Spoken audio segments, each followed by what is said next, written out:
नमस्कार मित्रांनो, मी रत्ना हिले. आज आपण ऐकणार आहोत कॉन्टॅक्ट आणि कनेक्शन यामध्ये नेमका काय फरक आहे ते, जे सांगत आहेत धनंजय देशपांडेजी एका सत्यकथेद्वारे. आणि याबद्दल प्रस्तावना लिहिली आहे गणेशजी भंडारी यांनी. मित्रांनो, आज विविध संवाद माध्यमांच्या द्वारे जग अगदी जवळ आलंय असं आपण म्हणतो. जग जवळ आलं म्हणजे नक्की काय झालंय? आपण, आपले मित्र, नातेवाईक, ग्राहक त्यांच्याशी अगदी सहज संपर्क साधण्यास समर्थ झालो. पण ही झाली तंत्रज्ञानाची किमया. आपण एकमेकांशी सहज संपर्क साधू शकतो खरं, पण त्यांच्याशी तितक्या सहजतेने संवाद साधतो का? मनाने जोडले जातो का? थोडक्यात लोकांशी आपला संपर्क होतो, पण त्यांच्याप्रती लगाव उत्पन्न होतो का?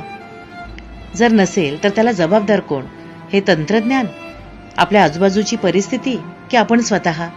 या साऱ्या प्रश्नांची उत्तरं आपल्या खास शैलीत देत आहेत पुण्याचे धनंजय देशपांडेजी. ही घटना न्यूयॉर्कमधली आहे. एका भारतीय साधूचे तिथे व्याख्यान झाले. त्यानंतर पत्रकारांनी त्यांना गाठले. त्यातील एकाने साधूला विचारले, साधू महाराज, तुम्ही आत्ताच्या व्याख्यानात संपर्क म्हणजे कॉन्टॅक्ट आणि लगाव म्हणजे कनेक्शन यावर बोललात, पण ते गोंधळात टाकणार आहे. या दोन्हींमध्ये फरक काय? साधूने मंदस्मित केले आणि उत्तर देण्याऐवजी वेगळेच प्रश्न त्यांनी त्या पत्रकाराला विचारायला सुरुवात केली. साधू म्हणाले, तुम्ही न्यूयॉर्कचे रहिवासी का? पत्रकार म्हणाला, येस. का हो? साधू म्हणाले, घरी कोण कोण असतं तुमच्या? आपल्या प्रश्नाचं उत्तर टाळण्यासाठी साधूबाबा असं काहीतरी वेगळं विचारत आहेत असं त्या पत्रकाराला वाटलं. कारण त्याचा प्रश्न सार्वजनिक होता, पण साधू तर खाजगी काहीतरी विचारत होते. तरी मूळ प्रश्नाचं उत्तर मिळण्याच्या आशेने तो पत्रकार उत्तर देत गेला. तो म्हणाला, माझी आई आता नाहीये. वडील आणि 3 भाऊ बहीण असतो. सगळ्यांची लग्न झाली आहेत. सगळ्यांचे सेपरेट बंगले असून सर्व सेटल आहेत आता. साधू म्हणाले, तुम्ही तुमच्या वडिलांशी बोलत असता का? आता मात्र पत्रकाराला थोडा राग यायला लागला. साधू म्हणाले, तुमच्या वडिलांशी शेवटचं तुम्ही कधी बोललात? काही आठवतंय का?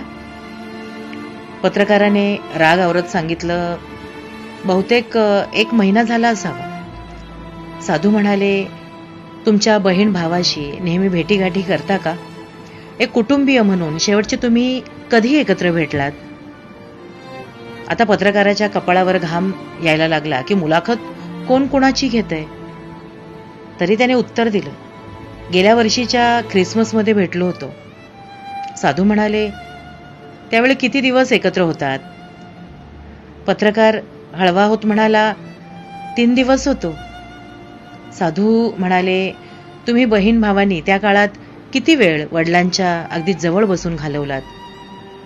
पत्रकार आता थोडा लाजिरवाणा होऊन मान खाली घालून कागदावर काहीतरी रेघोट्या मारत बसला. साधू म्हणाले, तुम्ही तुमच्या वडिलांसोबत नाश्ता, दुपारचं जेवण किंवा रात्रीचं जेवण केलं का? वडिलांना विचारलं का की ते कसे आहेत म्हणून? आईच्या निधनानंतर ते एकटे जगत होते, तर वेळ कसा घालवला? असं म्हणत त्या साधूने पत्रकाराला आपुलकीने जवळ घेतलं. साधू म्हणाले, बेटा, नाराज होऊ नको, लाजिरवाणा पण होऊ नकोस. तुला असं नकळत दुखावल्याबद्दल उलट मी माफी मागतो. पण तुझ्या मूळ प्रश्नाचं उत्तर यातच होतं, कॉन्टॅक्ट आणि कनेक्शन. तू तुझ्या वडिलांच्या फक्त कॉन्टॅक्टमध्ये आहेस, मात्र तुझं त्यांच्याशी कोणतंच कनेक्शन नाही आहे. You are not connected to him. आणि वडील संपर्कात असणं वेगळं आणि त्यांच्याशी लगाव असणं वेगळं. कारण कनेक्शन नेहमी हे आत्म्याचं आत्म्याशी होत असतं बेटा. एकत्र बसणं, भोजन, सहवास, एकमेकांची काळजी घेणं, डोळ्यांनी संपर्कात नव्हे तर डोळ्यांची भाषा ओळखून त्यानुसार प्रतिसाद देणं, आपुलकीचा स्पर्श, हात हातात घेणं, हे सगळं कनेक्शनमध्ये येतं, कॉन्टॅक्टमध्ये नाही येत. तुम्ही तुमची भावंड, वडील यांच्या कॉन्टॅक्टमध्ये आहात, पण कोणतेच कनेक्शन तुमच्या आपापसात नाही. आता पत्रकाराच्या डोळ्यात पाणी आलं होतं. एक चांगला धडा गिरवून दिल्याबद्दल आभार मानून त्या पत्रकाराने त्यांना नमस्कार करून तो निघून गेला.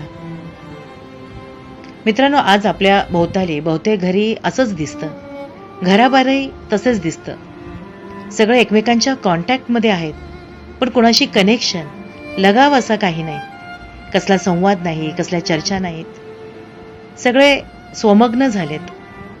करोनाने आपल्याला इतकं बदलवलं? मला नाही वाटत तसं. आपण वरचेवर बदलत चाललोय, हेच खरं. आणि जर अवघ्या 9 महिन्यात त्या करोनाने आपल्याला बदलवलं असेल, तर मग इतक्या वर्षांचे आपले संस्कार, आई वडील, गुरुजींनी शिकवलेले हे सगळे कुठे गेले? माझ्यावर पण रागवू नका, पण दाहक असलं तरी सत्य हेच आहे. तर म्हणून पुन्हा एकदा सगळं झटकून पुन्हा मस्त संवाद वाढवूया, गप्पा मारूया, एकमेकांच्या पाठीशी राहूया. श्री रतन टाटा म्हणाले तसे यावर्षी फक्त जगायचं ठरवू, प्रगतीच्या पुढच्या वर्षी पाहू. सो चिअर अप मंडळी, मस्त हसा. सोबत मी आहेच. FB लाईव्ह त्यासाठीच तर सुरू केलंय ना. असो, आता सांगतो, वरील घटनेतील साधू म्हणजे दुसरे तिसरे कोणी नसून आपले स्वामी विवेकानंदजी होते. जय हिंद.